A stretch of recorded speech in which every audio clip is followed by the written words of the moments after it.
नमस्ते दोस्तों। जैसे कि आप सबको पता ही है कि आजकल एक ही नाम की चर्चा चल रही है, वो है टाइटैनिक। जी हाँ, जिसके मलबे को देखने के लिए टाइटन सबमर्सिबल नाम की पनडुब्बी जाती है और बीच में ही हादसाग्रस्त हो जाती है। उसमें 5 नौजवान सवार होते हैं, जो कि 2 पाकिस्तान मूल के और 3 ब्रिटिश नागरिक होते हैं और एक ओशियन स्टार कंपनी के क्रू मेंबर। जी हाँ, ये वही टाइटैनिक जहाज़ है जो 1912, 14 और 15 अप्रैल की रात को पानी में समा गया था और 1500 से भी ज़्यादा लोगों को अपने साथ ले डूबा था।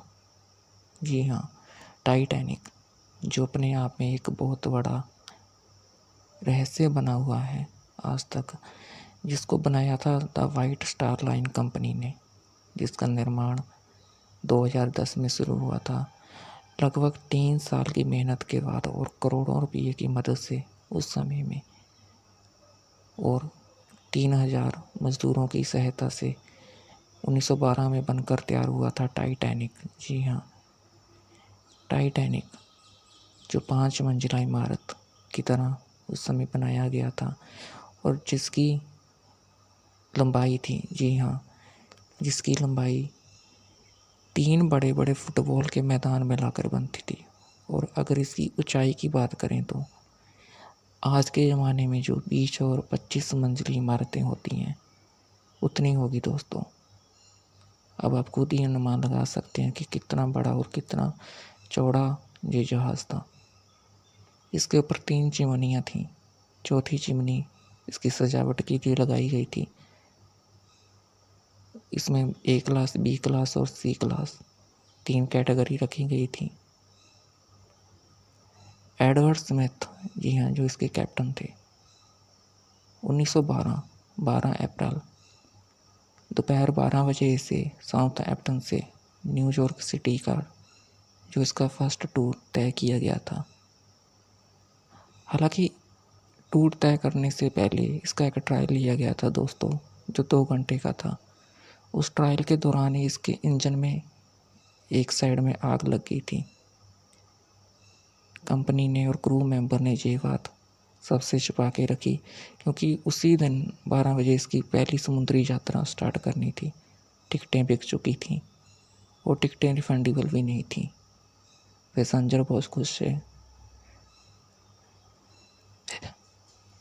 समुद्र में जहाज़ को उतारने की पूरी तैयारी कर ली गई। मीडिया में खूब प्रचार किया गया और 12 अप्रैल दोपहर 12 बजे जहाज़ को समुद्र में उतारा गया। 1500 से ज़्यादा पैसेंजर और 847 क्रू मेंबर इसमें शामिल थे। कुल मिलाकर 3500 से ज़्यादा बंदे इस जहाज़ में शामिल थे। हालांकि जो इस जहाज़ को चलाने के लिए कोयले की बरतों की गई थी दोस्तों। जिस दिन इसकी यात्रा शुरू की गई थी, उसी दिन the white star line company ने अपने 2 समुद्री जहाज़ की यात्रा कैंसिल की थी। जी हाँ, कोयले की मात्रा इतनी ज़्यादा लगी थी इसमें कि अपनी उनको 2 जहाज़ की यात्रा कैंसिल करनी पड़ी थी। जहाज़ अपने सफ़र पर निकल चुका था। सभी खुश थे। जहाज़ के मालिक भी उसी जहाज़ में शामिल थे। हालांकि गलतियों पर गलतियां होती चली गईं। सबसे पहले जहाज़ का एक हिस्सा, जो इंजन का एक साइड, जो कि जल जल कर खोखली होती जा रही। जहाज़ की ओवर द टॉप स्पीड इसीलिए रखी गई थी फ्रेंड्स, ताकि जहाज़ अपने निश्चित समय से पहले ही न्यूयॉर्क सिटी पहुंच जाए और मीडिया को हैरान कर दे और लोगों को भी, और जो दूसरी कंपनियां थीं वो सभी हैरान रह जाएं कि ऐसा क्या है इस जहाज़ में। मगर कहते हैं ना, सबसे पहले हम समय को चुनौती नहीं दे सकते और भगवान को। जी हाँ, गलतियों पर गलतियाँ होती चली गईं। समुद्री जहाज़ में सबसे अहम पार्ट होता है दूरबीन। जी हाँ, दूरबीन जो कि एडवर्ड स्मिथ और पूरे क्रू मेंबर के पास थी ही नहीं। थी, मगर जिस कैप्टन ने ये जहाज़ पहले ही अपने आप से इस समुद्र में उतारना था, उनको पहले ही रिप्लेस कर दिया गया था। उनकी जगह एडवर्ड स्मिथ को दे दी गई थी। हालांकि दोस्तों एडवर्ड स्मिथ जिनके पास 40 साल का एक्सपीरियंस था, जी हाँ, समुद्री यात्रा का जिनके पास 40 साल का एक्सपीरियंस था, और फ्रेंड्स कैप्टन के द्वारा जो जहाज़ की स्पीड तय की गई थी वो थी 39 किलोमीटर प्रति घंटा की रफ्तार से। जी हाँ, तेज़ रफ्तार के कारण जहाज़ अपने साथी जो भी उसके आसपास से जहाज़ उस समय गुजरे होंगे सबको पीछे छोड़ते जा रहे थे। एडवर्ड स्मिथ जिन्होंने 14 अप्रैल 1912 की रात को पहले से ही रेडियो पर संदेश और मौसम का हाल सब जान लिया था, उस रात दोस्तों समुद्र में तूफान और सुनामी की आशंका जताई गई थी, मगर जहाज़ की उभरती टॉप स्पीड पर कोई कमी नहीं की गई। जहाज़ उसी स्पीड से दौड़ रहा था। एसएस क्वालिफाइन, जी हाँ, ये जहाज़ महज इनसे 35 किलोमीटर आगे था। उन्होंने समय समय पर इनको रेडियो पर संदेश भी छोड़े। आगे बर्फ़ के पहाड़ हैं, मगर ख़राब मौसम के चलते कैप्टन ने जहाज़ का रेडियो बंद कर दिया था। कुछ समय बाद जहाज़ का रेडियो ऑन किया गया तो एक नहीं, दो नहीं, लगभग 6 से ज़्यादा मैसेज इनको रिसीव किए गए। जी हाँ, जब मैसेज सुने गए तो तब तक बहुत ही देर हो चुकी थी। एडवर्ड स्मिथ ने क्रू मेंबर से जहाज़ के सभी इंजन बंद करने को कह दिया, मगर एक इंजन तो पहले से ही ख़राब था, बंद पड़ा था, और सामने से जब क्रू मेंबर्स देखते हैं कि बहुत ही बड़ा बर्फ़ का पहाड़ दिखाई दे रहा है तो कैप्टन फ़ौरन जहाज़ को मोड़ने का आदेश देते हैं, मगर उस वक्त सिर्फ 35 सेकंड्स की दूरी होती है, 1 मिनट से भी कम।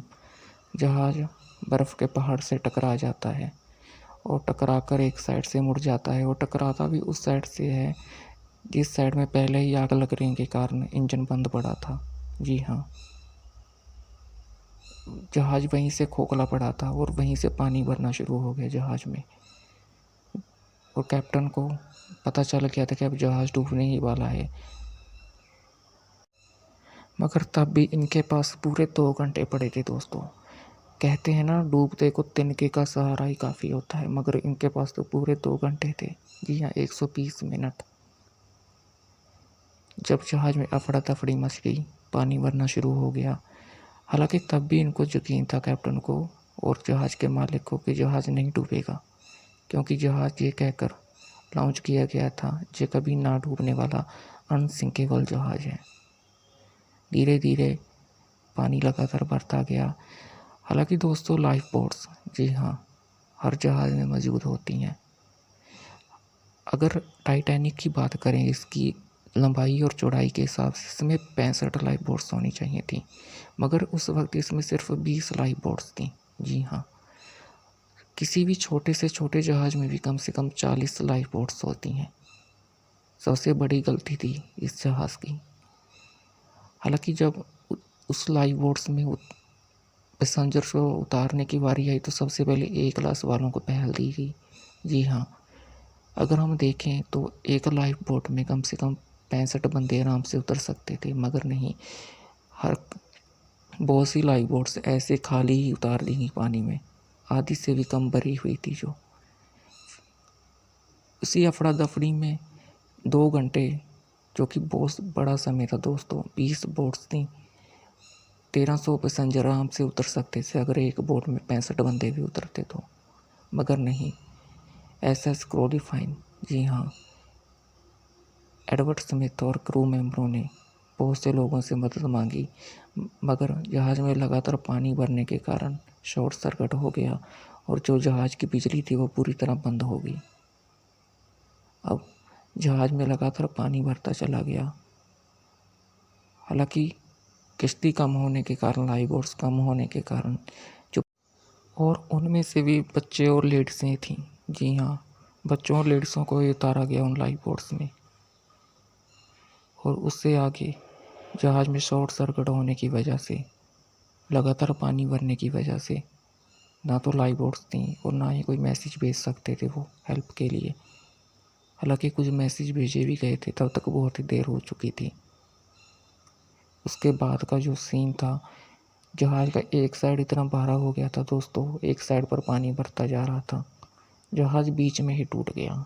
जी हाँ, 3 साल की मेहनत और 3000 कारीगर की मेहनत, करोड़ों के रुपये में जो तैयार हुआ था वो जहाज़ एक पल में ही टूट के 2 हिस्से हो गया, एक आधा एक इधर।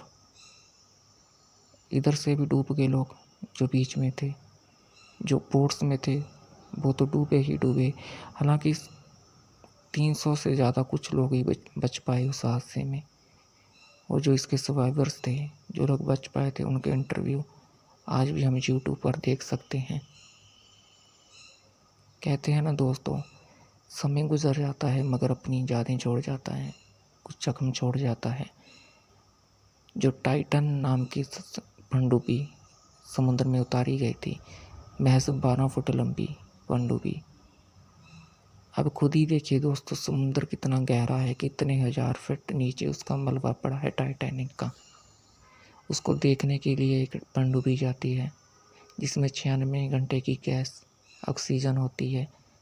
6 बंदों का सफ़र होता है 4 दिन का, और जो समुद्र का दबाव झेल नहीं पाती, 2 घंटे बाद समुद्र में छोड़ते ही उसका कनेक्शन टूट जाता है क्रू मेंबर्स के साथ में। उस पनडुब्बी का खर्चा मलबा देखने के लिए जो जाते हैं 2 करोड़ पर मेंबर। जी हाँ, पाकिस्तान के 2 अरबपति होते हैं, पिता और पुत्र। कहने को तो पाकिस्तान में कंगाली पड़ी है, जबकि उसी 4 करोड़ जो इधर लगाए थे उन्होंने अगर पाकिस्तान में लगाते तो कितने लोगों का पेट भरता। बाकी उनकी जैसी इच्छा थी। कहते हैं ना, होनी को कौन टाल सकता है, और जिसकी जहाँ पर लिखी होती है मृत्यु वही तय होती है दोस्तों। टाइटैनिक 111 साल बाद ऐसा लग रहा है कि पनडुब्बी बाद में डूबी है, पहले टाइटैनिक फिर से डूब गया है दोस्तों एक बार। जो अपने साथ पहले 1500 से भी ज़्यादा लोगों को ले डूबा था, अब 6 और लोगों को ले डूबा है। अब हाल ही में ही तो कुछ दिन पहले ही द फाइव स्टार लाइन इन्होंने घोषणा की है कि टाइटैनिक 2 जल्द ही हम लॉन्च करेंगे। जी हाँ, टाइटैनिक 2 बनकर पूरी तरह तैयार है। इसको 2022 में ही लॉन्च कर देना था, मगर फाइनेंशियली प्रॉब्लम के कारण इसे लॉन्च नहीं किया गया, और अब लॉन्च किया जाएगा इसे 2024 में। जी हाँ, वही 12 अप्रैल 2024 पहले की तरह इसका टूर निकाला जाएगा 2 घंटे का ट्रायल के लिए, और उसी वक्त दोपहर के 12 बजे साउथहैम्पटन से न्यूयॉर्क सिटी तक का टूर तय किया जाएगा। कंपनी का ये कहना है कि ये एक तरह की टाइटैनिक 1 और उसके पैसेंजर्स को श्रद्धांजलि होगी। हालांकि बहुत लोगों ने इसकी आलोचना भी की है कि यह पुराने जख्मों को खरीदने की एक साजिश है, जो बीत गया उसको याद करने की कोई ज़रूरत नहीं। हालांकि अब जब टाइटैनिक जहाँ डूबा है अंटार्कटिक महासागर में, कुछ बड़े शिप्स और जहाज़ उस साइड से घूम कर निकलते हैं, क्योंकि वो उस जगह कोई मनुष्य मानते हैं। कहते हैं ना, कुछ लोग यकीन करते हैं कुछ लोग नहीं, मगर पनडुब्बी में सवार होकर उसी चीज़ को दोबारा देखने जाना, ये कहाँ तक सही है दोस्तों। टाइटैनिक नाम की एक फ़िल्म आई थी 1995 में। जो इसके डायरेक्टर थे वो इसका मलबा देखने गए थे, उनको पता था कि कैसी परिस्थितियों में वो गए थे उस वक्त, उनसे अच्छा कोई नहीं जान सकता। हालांकि पिक्चर ने धूम मचा दी थी। जो इस पर टाइटैनिक पर सबसे पहली पिक्चर बनी थी 1995 में। 1985 में इसकी पहली तस्वीर समुंदर से लाई गई थी इसके मलबे की। जी हाँ दोस्तों, कुछ सामान भी निकाला गया था जो नीलामी के लिए रखा गया था, जैसे कि वायलिन, जहाज़ के कैप्टन जो अदर्स कैप्टन थे उनका लव लेटर, वॉच, शूज़। तो आपको पता ही है दोस्तों कि वो किस हालत में निकाले गए होंगे। टाइटैनिक जो आज भी एक रहस्य है, हर जनरेशन को अपनी तरफ प्रभावित करता है उसकी स्टोरी सुनने के लिए।